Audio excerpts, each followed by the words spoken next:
ఆంధ్రప్రదేశ్లో two wheeler bikes ఉన్న వాళ్ళు ఈ తప్పులు చేస్తే ఫైన్ వేయడం కాదు, డైరెక్ట్గా బైక్నే సీజ్ చేయమన్న high court. Hi friends, welcome to our channel పియాసస్ జర్నీ. హైకోర్టు ఇచ్చిన న్యూ ఆర్డర్స్ తెలుసుకోవాలి అనుకుంటే మన ఛానల్ సబ్స్క్రైబ్ చేసుకొని ఈ వీడియోని లాస్ట్ వరకు చూడండి. ఇంతకుముందు ఎవరైనా హెల్మెట్ పెట్టుకోకపోతే ట్రాఫిక్ పోలీస్ వాళ్ళని ఆపి ఫైన్ వేసేవారు. కానీ ఇప్పుడు అంతా డిజిటల్ అయిపోయింది కాబట్టి ఎవరన్నా హెల్మెట్ పెట్టుకోకపోయినా వాళ్ళ ఫోటోతో పాటు ఫైన్ వాళ్ళ ఇంటికి పోస్ట్లో వెళ్ళిపోతుంది.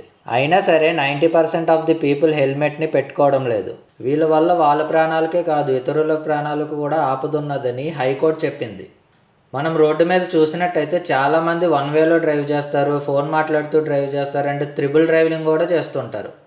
మనమంతా ట్రాఫిక్ రూల్స్ సరిగ్గా పాటించకపోవడం వల్ల ఈ యాక్సిడెంట్లన్నీ జరుగుతున్నాయి. సో ఇది మన ఒక్కరి లైఫే కాదు, మనల్ని నమ్ముకొని మన కుటుంబం ఇంటి దగ్గర వెయిట్ చేస్తుందని మర్చిపోకండి.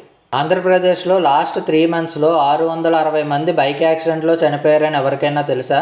ఇక ఈ యాక్సిడెంట్స్ ఆగాలని స్ట్రిక్ట్ యాక్షన్ తీసుకోవాలని ట్రాఫిక్ పోలీసులకు హైకోర్టు ఆదేశించింది. హైకోర్టు చెప్పింది ఏంటంటే ఇక నుండి సీసీటీవీలో చూసి ఫైన్ వేయడం కాదు, డైరెక్ట్గా వాళ్ళ బైక్ని రోడ్డు మీదే సీజ్ చేయమని చెప్పింది. అలానే చాలామంది కొన్ని ఇయర్స్గా బైక్స్ చలానాస్ కూడా కట్టడం లేదు. ఇప్పటికీ చలానా కట్టలేని వారిపైన సెక్షన్ 167, సెక్షన్ 206 ప్రకారం వాళ్ళపైన యాక్షన్ తీసుకోమని హైకోర్టు ఆదేశించింది. సో ఇప్పటి నుండి మనమంతా ట్రాఫిక్ రూల్స్ని పాటిద్దాం అండ్ అలానే జాగ్రత్తగా ఉందాం. ఇలాంటి లేటెస్ట్ అండ్ ఇంపార్టెంట్ అప్డేట్స్ కోసం మన ఛానల్ని సబ్స్క్రైబ్ చేసుకోండి.